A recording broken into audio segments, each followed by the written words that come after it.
Yung problemahin ninyo yan. Yung West Philippine Sea, CSPC, tubig mo lang yan.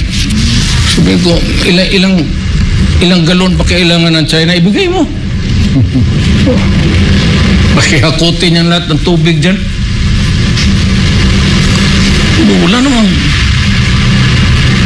Wala namang establish a boundary line. For what? Pero kung magpatrol lang niya, sige, mag-aksaya ka ng gasolina. Marami ka mga gasolina. Wala naman tayo. Why would I mind you? Ano ang makuha niya? Isda? Sige, makuha ka naman. Marami namang isda niya. Matambaka. Pating, kung gusto mo, ubusin mo. Ganyan lang yan.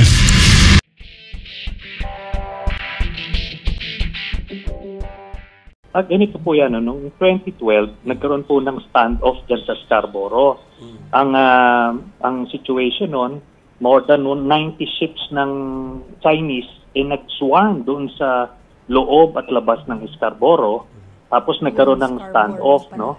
Liliwanagin ko lang, yung Scarborough, ito po yung nasa Zambales area. Yun pong Ayungin, nandoon po yan sa Kalayaan Island Group o yung tinatawag na spot sa may Palawan. So dahil dun sa standoff dito sa Scarborough, itong front channel na tinatawag yung sa DFA, nagkaroon sila ng impasse, hindi na sila nag-uusap. So kailangan ang decision ni President Aquino noon, i-de-escalate o pahupain yung tension sa Scarborough. Ngayon, ako po ay naitalaga bilang back channel negotiator. Again, liliwanagin ko, yung pagiging back channel negotiator po, hindi po yan bawal, no? Yan ay isang foreign policy tool na ginagamit po ng mga gobyerno para i-de-escalate or ma-resolve yung mga tension, yung mga ganyan situation. So ako nga po yung ipinalaga. So in the course of 3 months, ay napaalis po natin yung mga barko dyan sa Scarborough, no? Sabi ko nga ho, kahit tignan po ng media sa Scarborough ngayon, kung merong barko sa loob ng Scarborough, wala po, no? So napaalis po natin 'yon. So in short, na-accomplish ko po yung aking mission diyan sa Scarborough. Scarborough lang po ang covered ng aking pagbaback channel to de-escalate the situations and accomplish yung mission na hindi po natin sinosurrender kahit nakatiting na teritoryo natin, no? So yan po 'yon. Ngayon, itong pumasok, itong grupo nila, itong Duterte administration, kung ano-anong intrigang nilabas, ano? Sinasabi ko nga, na-accomplish yung mission sa Scarborough. Wala pong reclamation dyan, ha? Wala pong tinayong base. Sabi ko nga, again, hinahamon ko yung media, tsaka kung sino man, maglabas kayo ng picture na nasuko yung Scarborough, hindi po, atin po yan. And precisely, yan po, nung hindi umalis yung 3 naiiwan na barko sa labas na Scarborough, yun ang reason kung bakit nag-file President Aquino ng arbitration case na ipinanalo natin noong 2016. So, kasinungalingan po yan, kung anong insinuation, na binenta kung ano-ano, misdirection po yan o panggagaslight na tinatawag, na sila po, si Duterte, ang nagpasok ng pogo rito sa Pilipinas, yung mga daang libong Chinese workers, sila ho nagpasok niyan. Yung China Telco, sila ho nagpasok niyan. Si Duterte rin na nagpapasok sa mga kampo ng mga cell sites, ano, na using Chinese equipment. Siya po yun. Yung Sinovac, yung Pharmally, yung mga infrastructure projects, sa kanya po, sa administrasyon niya, nangyari yan. At itong recently, siya yung nakipagpulong dito kay Xi Jinping na hindi niya ipinaalam ito kay President Marcos. So, maliwanag dito kung sino yung traidor sa interest ng bayan, ano? At pero, dyan sila magaling ililihis nila para pagbibintangan nila iba para malihis yung atensyon mula sa kanila.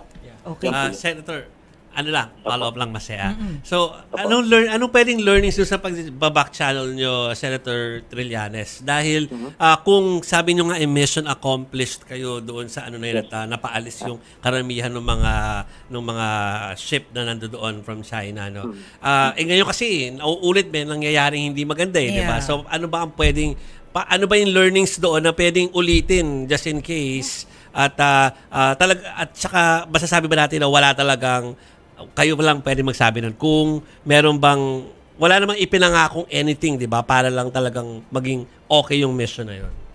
Wala pong pinangako, at least dun sa time po ni President Aquino, at definitely nung ako ay back channel negotiator. Kasi napakasimple yun. Kung pinangako yan, bakit hindi ginawa? O kanino sinabi? Ano yun? Di ba kung pinangako yan ng kung sino, dapat may ahensya na pinagbabaan nun, nahila yan. Pero hindi naman di ba? Kasi ano lang yan, misdirection yan. I don't know, dapat China ang magsabi, sino nangako sa inyo? Definitely hindi isang senador yan. Dapat presidente yan. Kaya ang sinasabi ko rito, kung meron nangako dito, si Duterte yan, kasi lahat ng pabor sa China, nung panahon niya, pumasok. Lahat yun, no? Pinahinto nila yung EEZ patrol sa Philippine Navy, no? Nung panahon niya, administrasyon niya, pinahinto niya yung EDCA ng US. So, sino dito ang pwede? Presidente. Siya yun. No? Siya dapat ang tinatanong. Wala. May nagtanong na ba sa media tungkol dyan? Di ba? At dapat yung China, unang-una, dapat sila mag-produce. Bakit natin sila paniniwalaan? Di ba? So, tatanungin natin yung credibility nila. But definitely, hindi yan nangyari dun sa panahon ni Pinoy at nung ako ay back channel negotiator kasi ang sakop lang ng aming negotiations, yung Scarborough lang, hindi yung ayungin. No? May mga pahayag si Chief Presidential Legal Counsel Juan Ponce Enrile, no, tukol dun sa inyong nga pong role dun sa back channel efforts nung time na yun. Alam ko na napaliwanag nyo na ng mahaba kung ano naging role nyo doon at kung ano yung nangyari. Pero sa kaya nang gagaling yung dating Senate President saying itong mga tingin niya yung nangyari at naging role ninyo dyan sa back channel efforts na yan? Alam nyo, nung panahon ni Pinoy, hindi naman siya umiimik And in fact, nandoon siya nung nag-briefing ako sa Malacanang. Tatabi ko siya. No, sinabihan siya ni President Aquino, Senate President, ako ang nag-authorize kay Senator Trillanes mag-back channel. So tumahimik siya ron, nakinig lang siya. Tapos nung nagkaroon kami ng enkwentro sa Senado dahil kinokontra ko yung paghati ng Camarines Sur, biglang nagsoso siya ng intrigue at pinapasagot niya ako nung mga nangyari sa back channel. Kaya ako, teka, confidential yun, classified matters yun, foreign relations and national security yun. Hindi mo pwedeng ilalabas yun doon. Out of order po yun. No? So yun ang kinakuha ko sa kanya. Pero eventually, simula nung punta na yun, hanggang 6 years ni Duterte, hanggang ngayon, wala naman siyang nilalabas na anything. No? Kahit na yung sinasabi niyang Brady Notes daw, nilabas ba sa media? Binigay ba sa inyo yung kopya? Wala ho, no? Wala. Nothing. Prinisenta siya ni Duterte noong May 2021. Ilabas daw kung ano yung mga nalalaman niya. Wala rin. No? Pero alam niyo tong fake news factory ng Duterte Group, talagang master nila yan, misdirection. Kahit sila yung traidor, sila yung nagbenta ng interest ng Pilipinas sa China, pero kailangan nila ituro sa iba kasi wala sila maisagot. Yun lang po yun. Kaya ito, nakita niyo yung video na pinost ko, si Enrile mismo nagsabi na ang mission ko daw ay paalisin yung mga Chinese doon sa Scarborough. Sabi ko, yun lang mismo ang dapat, di ba? O siya mismo ang nagsasalita doon sa video na yun. Kaya, I rest my...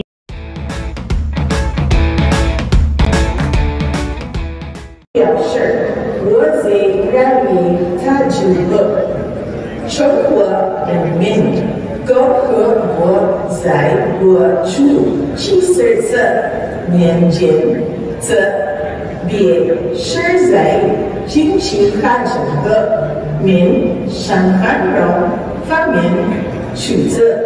两行人砸墙如何宣主在其鼓舞生信未来极限，年生会见生生活测试资本人的成真。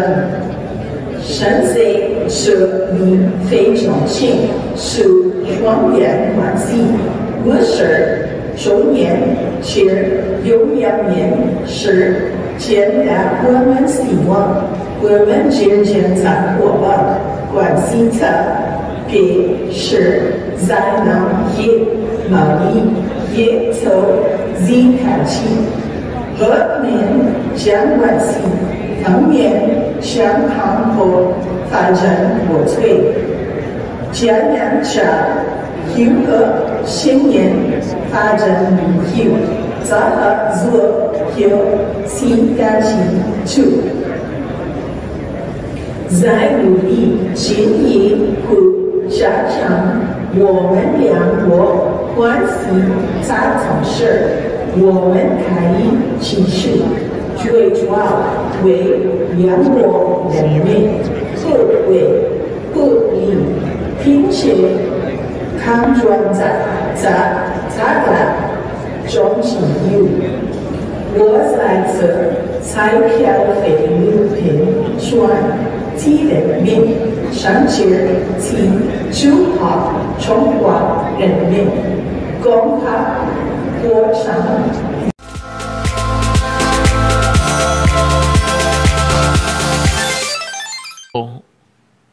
China na. Wala na tayo. Yun ang history, tapos nag-file sila ng kaso, nanalo tayo. Yung papel, sa totoong buhay, between nations, yung papel, wala yan. Kung sino yung tigas, United States, Britain, pagka ginusto nilang ganyan, tayo, nanalo. Ngayon pagdating ko, ang barko nandyan sa West Philippine Sea, China boat, ship, tayo wala na. Tapos sabi nila, itong papel na sa kaso nanalo tayo, ipursu mo. Pinursu ko. Walang nangyari. Sabi, actually, sa usapang bugoy, sabihin ko sa iyo, bigay mo sa akin, sabihin ko, putang ina, papel lang yan. Itatapon ko yan sa waste basket.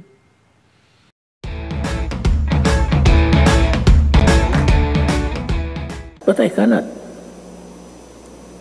Inutil ako dyan, sabihin ko sa inyo. And I'm willing to admit it. Talagang inutil ako dyan. Walang magawa. I cannot. The moment I sent my Marines there at the coastal shores of Palawan, tinamaan ng cruise missile lahat yan. Hindi pa nga naka-set sail yan eh. Sabog na. Let me see again that the victory in a global battle against COVID-19 would take longer than we expect. Everyone's cooperation is needed.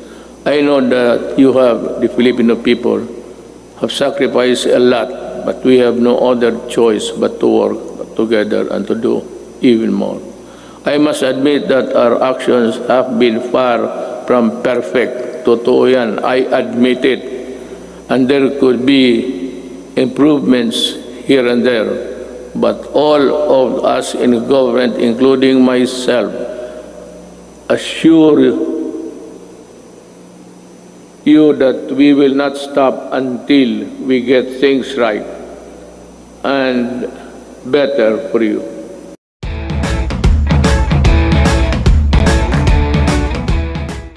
Na ang kasunduan nila, status quo.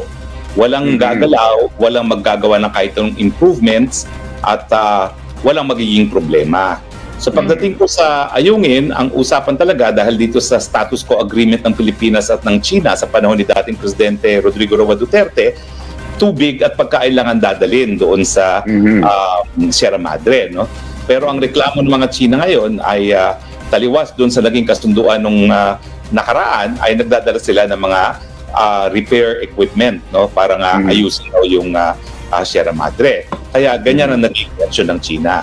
Sa kanya, yung problemahin ninyo yan. Yung West Philippine Sea, SPC, tubig mo lang yan. Sabi ko, ilang galon pa kailangan ng China, ibigay mo. Pakihakutin yan lahat ng tubig dyan.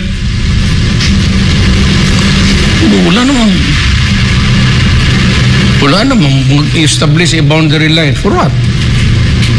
Unless, of course, it becomes excessively pronounced in the sense that it would, we would take it to mean as a claim of territoriality. Ibang istorya na yan.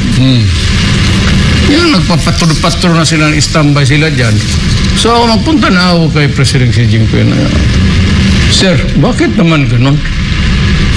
Hindi naman, it's almost a claim of ownership. Kung mag-standby ka na dyan, para bang you put a delineation between the Philippines and... pero kung magpatro-patro lang dyan, sige, mag-aksaya ka ng gasolina. Marami ka mga gasolina. Wala man tayo.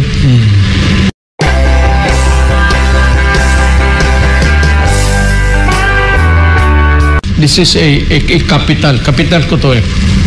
This is personal political capital which I will use kung kailangan na talaga. Hindi ko pagsayangan. I will not dissipate it by wasting it, using it in some other trivial matters which you guys can very well solve.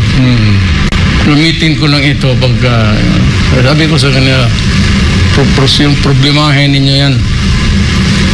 Yung West Philippine Sea, SPC, tubig mo lang yan.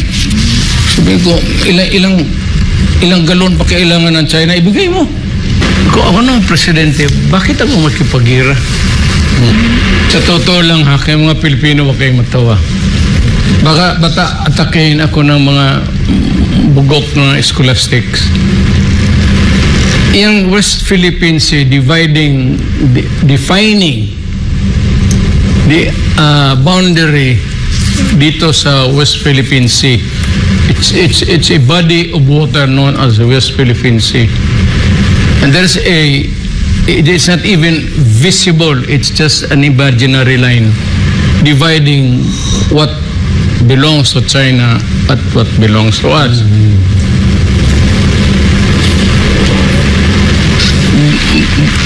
Kung ako ng presidente, bakit ako makipagira?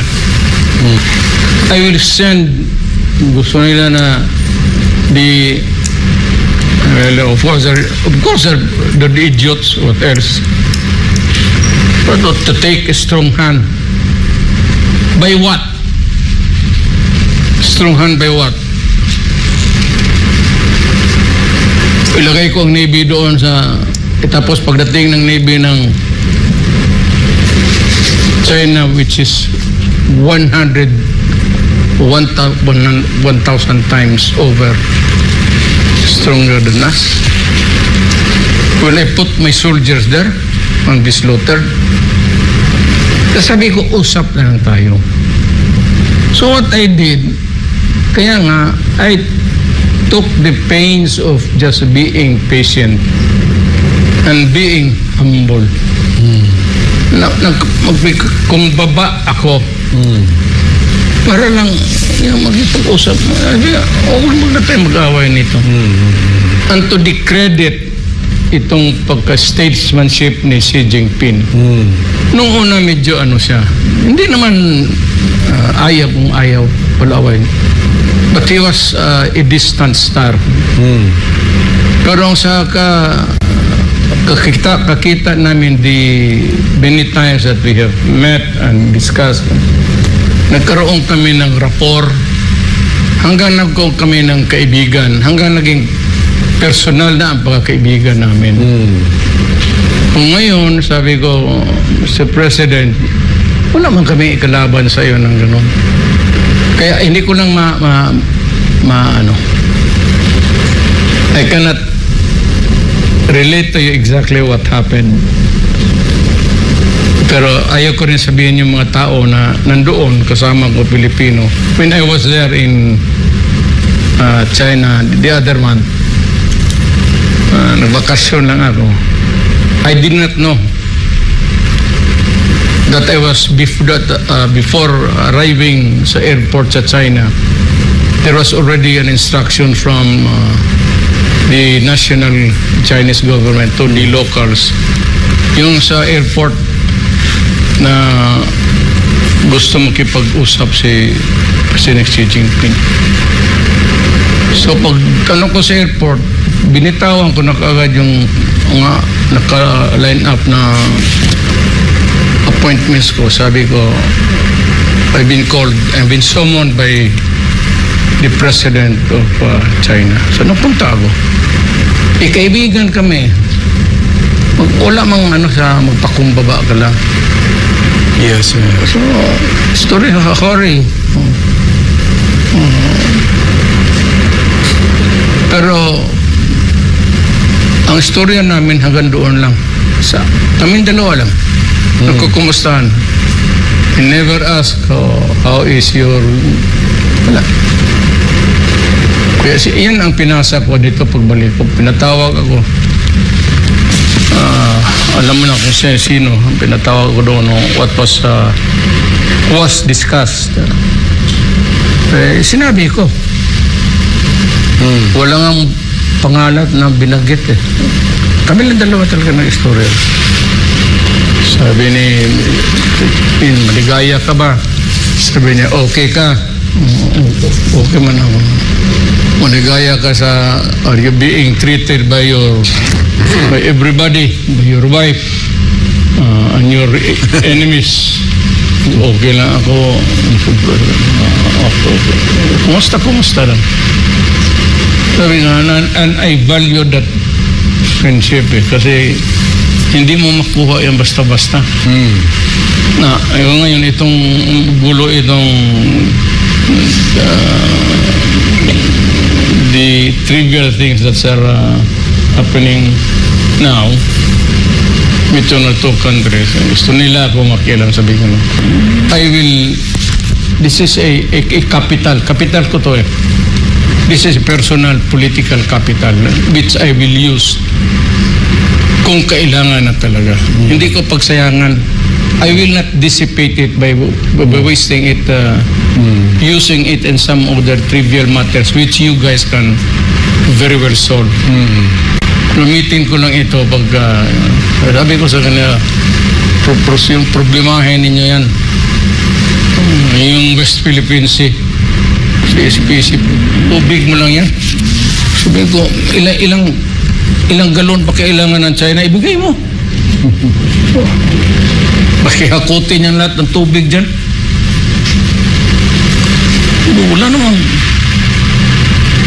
Wala namang mag-establish a boundary line. For what? Unless, of course, it becomes excessively pronounced in the sense that it would, we would take it to mean as a claim of territoriality.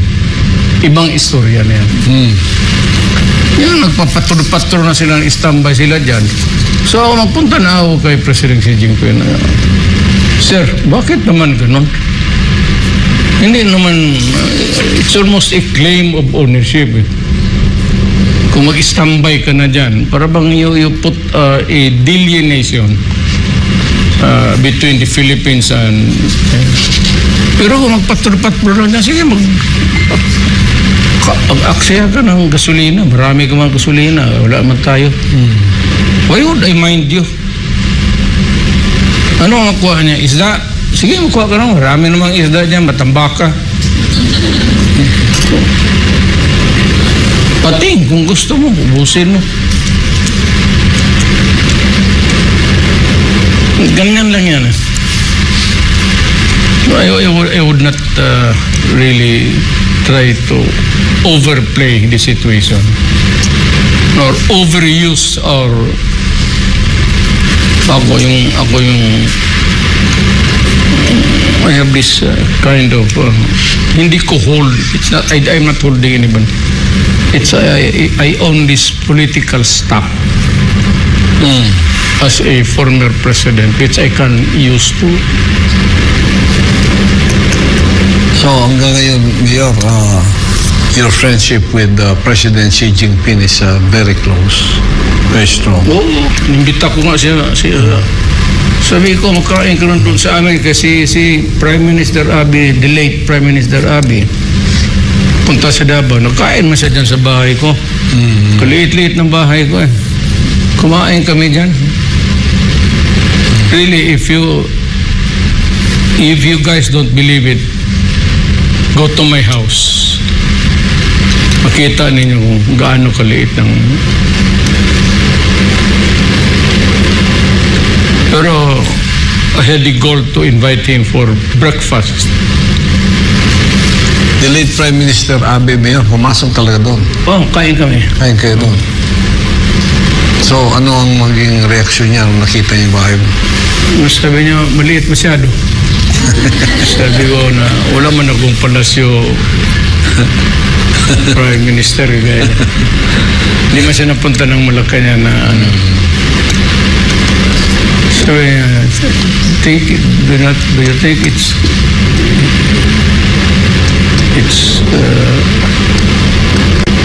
kasya ba yun ito sa inyo? Sabi ko, there are only about 6 of us. Ako, asawa ko, anak ko, God the Father, God the Son, God the Holy Ghost. Anim lang. Maraming salamat po. A'udhu billahi minasyaitanir rajim. Ginoong Pangulo, ito pong sunod-sunod na araw, lumalabas po ang mga mapaggawa ng chismis patungkol po sa mga Pangulo daw na nagtraidor sa inang bayan. Una po dyan, gumawa po ang ating kasama ni Senator Jinggoy Estrada ng pagtatanggol sa kanyang ama. Sumunod din po, pinagtanggol din po ni dating Pangulo Gloria Macapagal Arroyo ang kanyang sarili patungkol po dito. Ngayon naman po ay binabakbakan ang dating Pangulong Rodrigo Roa Duterte. Nais ko lamang pong ipaalam na kahit kailan hindi po nagkaroon ng pag-uusap ang bansang Chino at ang Pangulong Rodrigo Roa Duterte patungkol po sa pag-aalis ng MV Sierra Madre dyan sa Ayungin Shoal. Ito po ay pinatunayan din ng ating dating kalihim na si Medial Dea patungkol po rito. Ginoong Pangulo, gusto ko lamang pong ipaalam sa lahat na ang ating pong dating Pangulo ay master sa geopolitics at hindi po siya kailanman ibebenta ang Pilipinas. At katunayan, sa panahon po niya, nagkaroon tayong ng napakaraming assets po natin sa Armed Forces of the Philippines, maging himpapawid, karagatan, katihan. Sa panahon po niya, nagkaroon ng maraming assets ang Coast Guard. Gusto ko lamang pong ipaalam sa lahat na ang ating dating Pangulo ay siya po ay nagtanggol ng ating soberenya. Hindi po kailanman siya magiging traidor. Maraming salamat po. Maraming salamat. Yes, Deputy Minority Leader. Mr. President. Ito po ngayon, nagsalita kagabi. Napanood ko kagabi yung foreign minister ng kapitbahay natin. Opo, ang sabi niya, parang pinuprovoke daw natin lagi sila. Medyo naguluhan po ako dun sa sinabi niya. Ano po ba? Sino po ba talaga ang nagpo-provoke? Sila o tayo? Sa mahal nating kaibigan, Senador, hindi po tayo nagpro-provoke sa kanila. Ang ginagawa lang po natin, na matagal na po, kaya nga po gusto natin baguhin ang plano ng pag-iisip natin, nagre-react lang tayo sa ginagawa po nila. So sila po nangunguna, sila po ang humaharang ng ating mga ngisda, sila po ang naglagay ng barrier doon sa Scarborough. At noong nakapasok na nga po ang ating mga fishermen ayon sa mga ulat po sa amin, ang laki po ng kanilang nahuli na isda. Sila ho ang nagpro-provoke hindi naman po tayo po'y nagre-react. Ngayon po ang aming pong pagbabago ng palaisipan, ng kaisipan sa Armed Forces, huwag na ho tayo magpa-provoke. humanda na lang tayo na wag na nila tayong provokin kasi atin naman po yan sa ilalim po ng international law. At kami po ay hindi tutol sa pag-uusap. Kailangan po ng diplomasya dito. Ngunit, dapat sang-ayon po ito sa prinsipyadong pag-uusap, open and transparent. Para wala pong masasabi na may pinulong, tapos nagtuturuan. So, sa amin lang po ay gusto lang po namin suportahan ang whole of government approach natin. Ngayon, sa panig naman po natin, nakikita natin itong West Philippine Sea po ang focus. Pag hindi po natin pinatatag ang ating sandatangang lakas, baka naman po sa Philippine Rise mangyari pag naunahan tayo. Kaya po kailangan unahan na po natin. Maraming salamat po. Mahal na kalihim, kasi dito po sa sinabi niya, tayo daw ang naghahanap ng gulo. Ang gulo din ito. Meron po akong...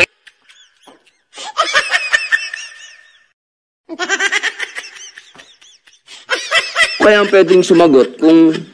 Kasi po nung huli, tayo po ay nakapag-deliver ng supply sa ating mga kababayan na sundalo doon sa BRP Sierra Madre. At bagamat nandun pa rin po yung mga dayuhan na paikot-ikot doon, paharang-harang, pero nakita po ang presence ng US Navy, yung kanilang eroplano. Totoo po ba ito? Nandun po ba talaga ang US Navy palipad-lipad doon?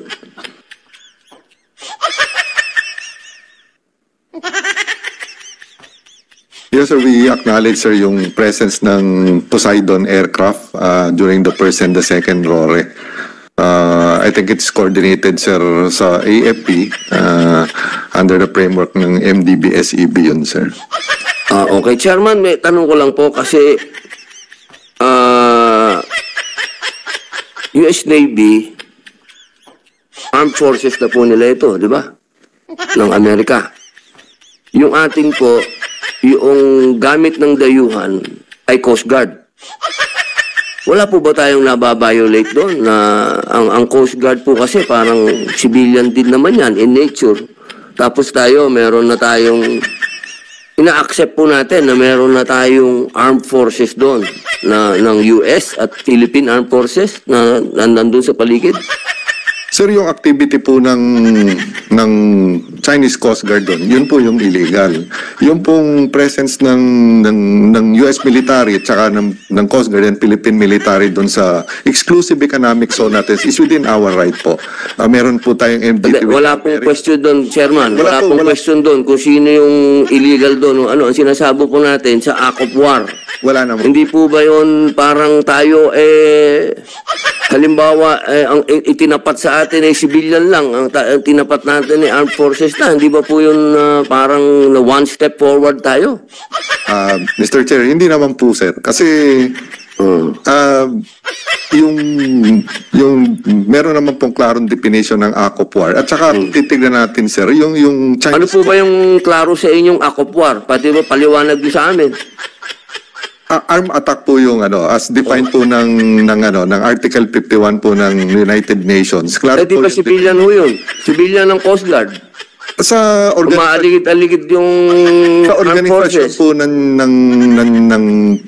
PLA Navy, yung Coast Guard po is under po ng PLA po yon, pati po yung Chinese militia vessel.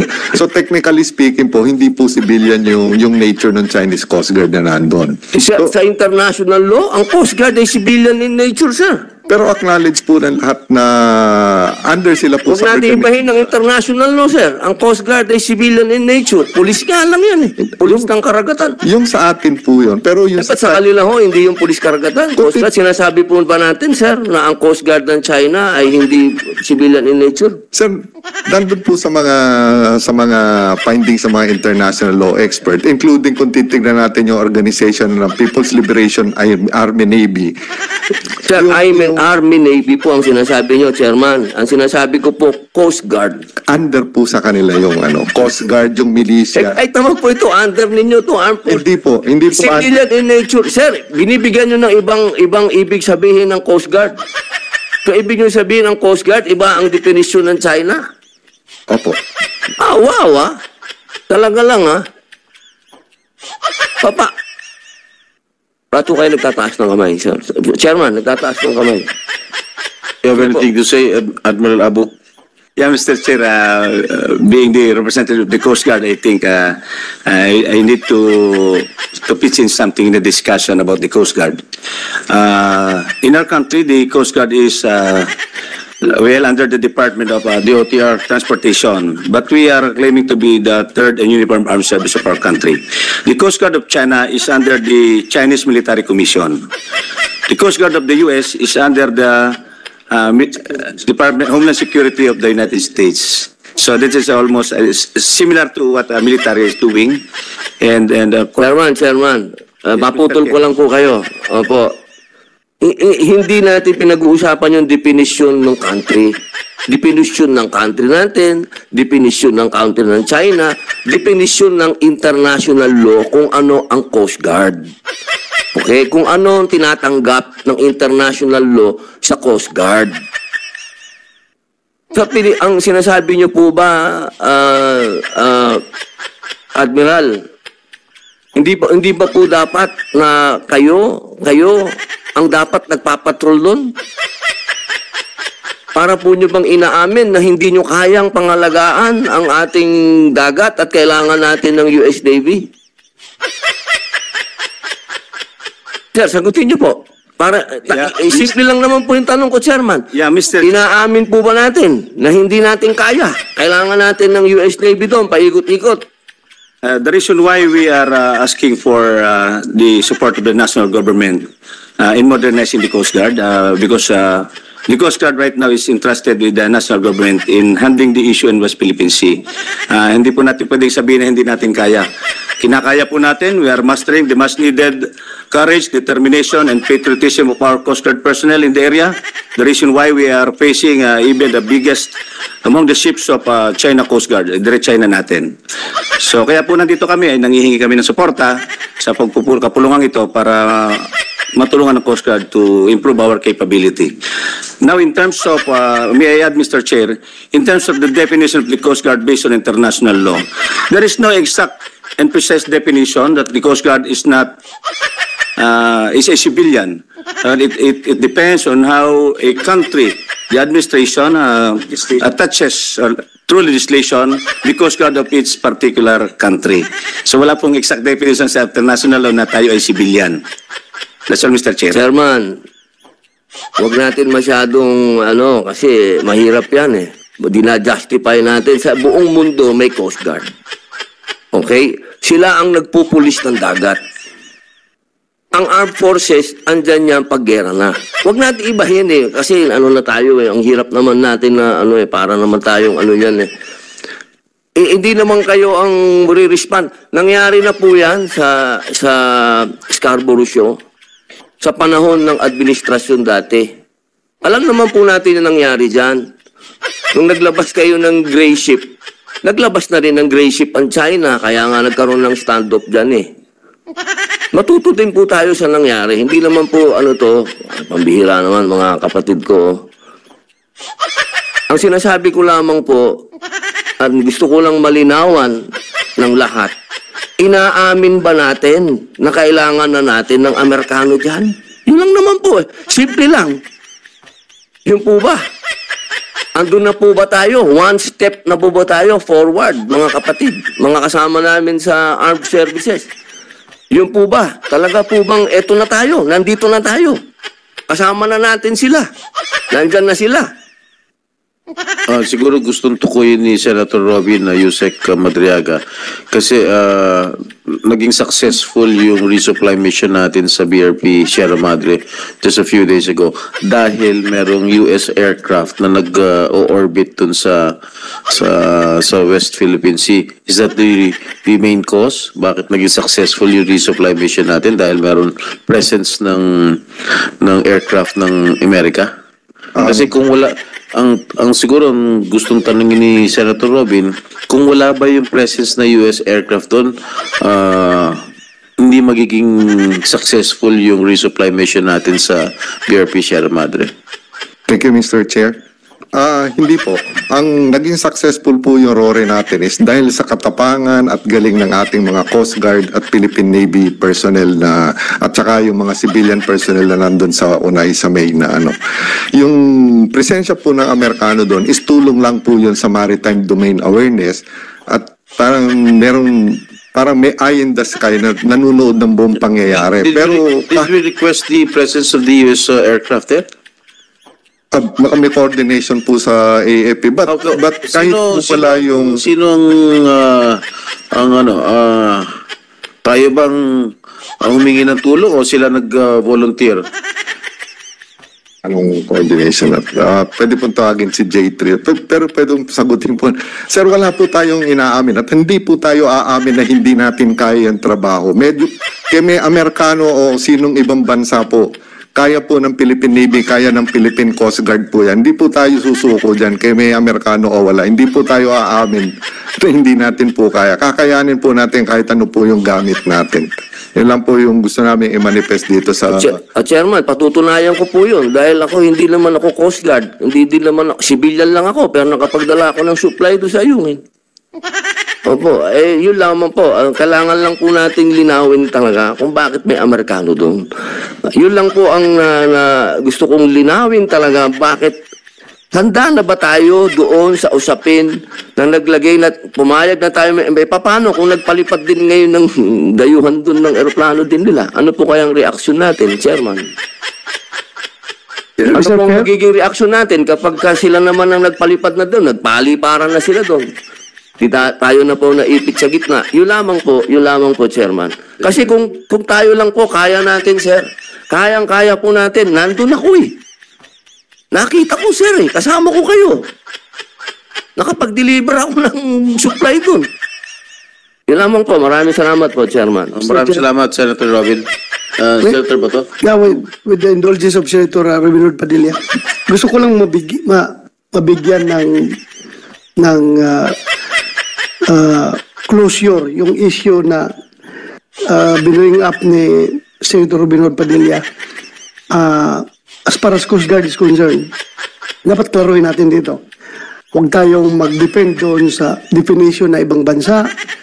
Mag-depende tayo sa ating sariling definition at alam natin, it is a universally accepted concept na yung Coast Guard talaga is not part of the military.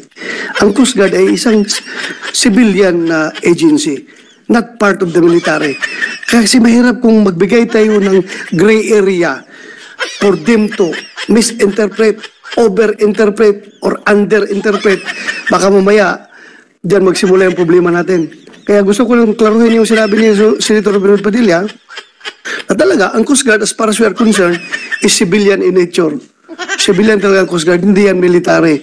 Kaya nga kayo ang ginagamit dyan sa West Philippine Sea para hindi masyadong aggressive ang dating because we are using your white ships, not the gray ships of the Navy. Di ba? Mabuti yung magkaintindihan tayo dito. Kasi wag kayo what if sabihin ng Argentina, our Coast Guard is part of the Philippine Navy. Wala kaming pakialam sa inyo kung anong definition nyo. Pero international standard dictates that ang Coast Guard talaga is a civilian agency. I don't know if merong kukontra dito sa aking sinasabi. Mabuti yung klaruhin natin na ang Coast Guard ay civilian, hindi part of the military. Yun lang, in support to the issue of Senator Robin Padilla. Thank you, Mr. Chair.